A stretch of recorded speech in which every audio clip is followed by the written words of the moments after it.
नमस्कार दोस्तों, स्वागत है आपका अपने YouTube चैनल पर। और सबसे पहले मैं आप सबका बहुत बहुत धन्यवाद करती हूँ जिन्होंने मेरे चैनल को सब्सक्राइब किया और मेरे वीडियोस देखे। आप सबका तहे दिल से धन्यवाद मुझे सपोर्ट करने के लिए, मुझे प्यार देने के लिए। तो दोस्तों, आज हम बात करेंगे कैंसर के ट्रीटमेंट के ड्यूरेशन में फॉलो किया जाने वाला डाइट प्लान, जो कि टोटल आयुर्वेद बेस्ड है। क्योंकि मैं नॉनवेज नहीं खाती हूँ, तो इसीलिए मैं सात्विक आहार ही लेती हूँ। तो ये जो मैं डाइट प्लान आज आपसे शेयर करूँगी, ये सिर्फ कैंसर के ही ट्रीटमेंट में नहीं, बल्कि किसी भी गंभीर बीमारी के या रूटीन लाइफ में, डेली रूटीन लाइफ में भी आपके लिए बेनिफिशियल हो सकता है। क्योंकि हमको वैसे भी रूटीन लाइफ में भी ऑयली कम खाने के लिए ही एडवाइस किया जाता है। तो मैं आज आपसे एक शॉर्ट में शेयर करूँगी कि हमें कैसा डेली रूटीन में भी खाना खाना चाहिए।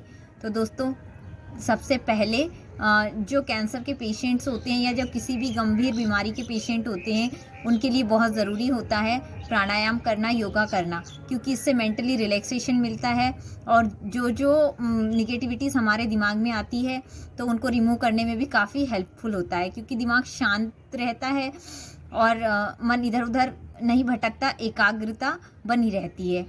फिर इसके बाद डाइट प्लान की बात करें हम, तो जो कैंसर का ही मैं बता पाऊँगी, क्योंकि मैंने जो ट्रीटमेंट लिया है और जो डाइट प्लान मैंने फॉलो किया है, तो मैं टिपिकल फ़िलहाल इसी के बारे में बात करूँगी।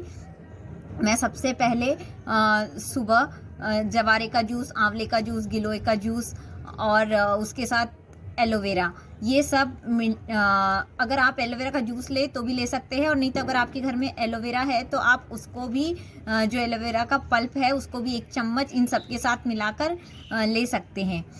फिर उसके 1 घंटे बाद आपको नारियल पानी लेना है, क्योंकि कैंसर में तो ये बहुत ज़रूरी है नारियल पानी लेना। इलेक्ट्रोलाइट इम्बैलेंस जो हो जाता है उसको बैलेंस करने के लिए। इसके अलावा फिर नारियल पानी के 1 घंटे पहले ही आपको जूस वगैरह लेना है, क्योंकि 1 घंटे बाद तक कुछ नहीं लेना है। फिर नारियल पानी लेने के भी 1 घंटे बाद में आपको ब्रेकफास्ट लेना है। तो ब्रेकफास्ट में आप अंकुरित अनाज ले सकते हैं, जिसमें आप मूंगफली, चने और हरी मूंग, या आजकल सारे मिक्स वेज आते हैं, मतलब सारी दालें या अनाज, साबुत अनाज आते हैं मिक्स, उसके पैकेट्स आते हैं, वो भी आप ले सकते हैं। रात को भिगो दें और सुबह ले लें, थोड़ा थोड़ा जितना आपको डाइजेस्ट होता है। क्योंकि सबका डाइजेस्टिव सिस्टम एक सा नहीं होता है और सबकी बीमारी की स्टेजेस भी एक सी नहीं होती है, इसीलिए साइड इफ़ेक्ट किसी को ज़्यादा आ सकते हैं, तो वो उसी हिसाब से डाइट ले। और इसके साथ ही आप सुबह के टाइम ब्रेकफास्ट करने से पहले जो मुनक्का और अंजीर रात को भिगो कर रखते हैं, वो अंजीर और मुनक्का भी आप ले सकते हैं, और लेना ही चाहिए आपको, क्योंकि इसी से हीमोग्लोबिन आपका बढ़ेगा।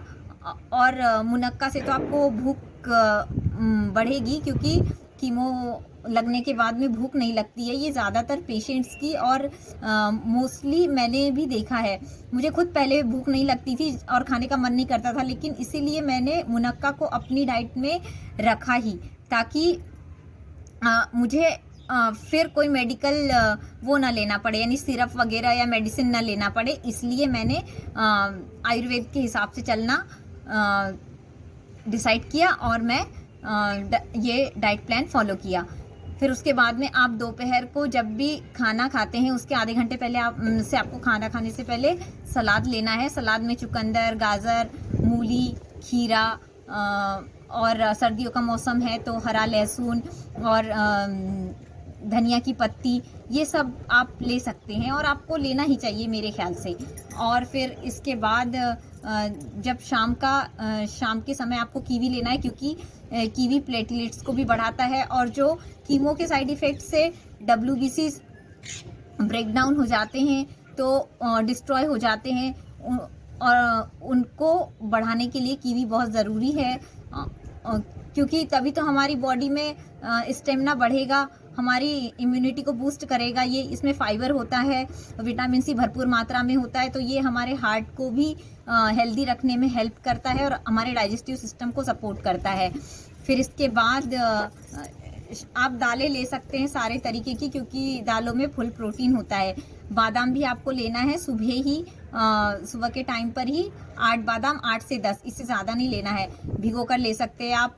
अखरोट, मुनक्का, जो ड्राई फ्रूट्स अगर आप खा सकते हैं तो ये बेटर है बजाय सीजनल फ्रूट्स के, क्योंकि आजकल फ्रूट्स में तो केमिकल्स होते हैं। तो जिनका आईवी कीमोथेरेपी वगैरह चल रहा है उनको कुछ समय के लिए फ्रूट्स 4-5 दिन के लिए तो अवॉइड करना ही करना चाहिए। मुझे भी डॉक्टर ने कहा था, वैसे तो कोई बताता नहीं ये, लेकिन जो मेरे ऑन्कोलॉजिस्ट थे उन्होंने मुझे बताया था कि कम से कम 4-5 दिन तुम्हें फ्रूट्स वगैरह नहीं खाने हैं, क्योंकि आजकल के फ्रूट्स वगैरह में सब में केमिकल होता है।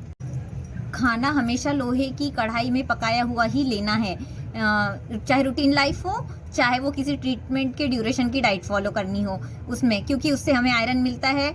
और कैंसर के ट्रीटमेंट के ड्यूरेशन में आपको तांबे के बर्तन का पानी पीना है। और अगर आपके पास में चांदी का कोई गिलास या बर्तन है तो आप उसको रात में भर के रख दें और सुबह आप उसका पानी पी सकते हैं। और अगर नहीं है और छोटी कोई चीज़ है चम्मच जैसा, तो आप वो तांबे के बर्तन में डाल के रख भी सकते हैं और वो पानी भी आप पी सकते हैं, क्योंकि एंटीबैक्टीरियल है। उसके साथ ही वाइट शुगर टोटल बंद कर देना है, मतलब चाय वगैरह नहीं पीनी है। शाम को दूध लेना है तो दूध भी हल्दी वाला लें। और ग्रीन टी लेना है चाय की जगह, और ग्रीन टी का टेस्ट सही नहीं होता है, हमें अच्छा नहीं लगता है, इसीलिए आप उसमें नेचुरल शुगर के लिए शहद ऐड कर सकते हैं, वो एंटीबैक्टीरियल होता है। और इसके साथ ही आपको शाम के समय में सूप लेना है। पालक को उबाल के और मिक्सर में पीस ले और सिर्फ काला नमक डाल के ही आप ले, वो भी आपके एचबी को 1 हफ्ते में 2 से 3 ग्राम बढ़ा देता है। और इसके अलावा टमाटर का सूप भी ले सकते हैं, गाजर का सूप ले सकते हैं। जब रेडिएशन चल रहा होता है, जब रेडिएशन थेरेपी अगर किसी को दी जाती है, उन्हें उस ड्यूरेशन में लिक्विड डाइट ज़्यादा लेनी होती है, तो वो जूसेस ले फ्रूट्स के, और नहीं तो फिर ये सूप्स वगैरह ले सकते हैं।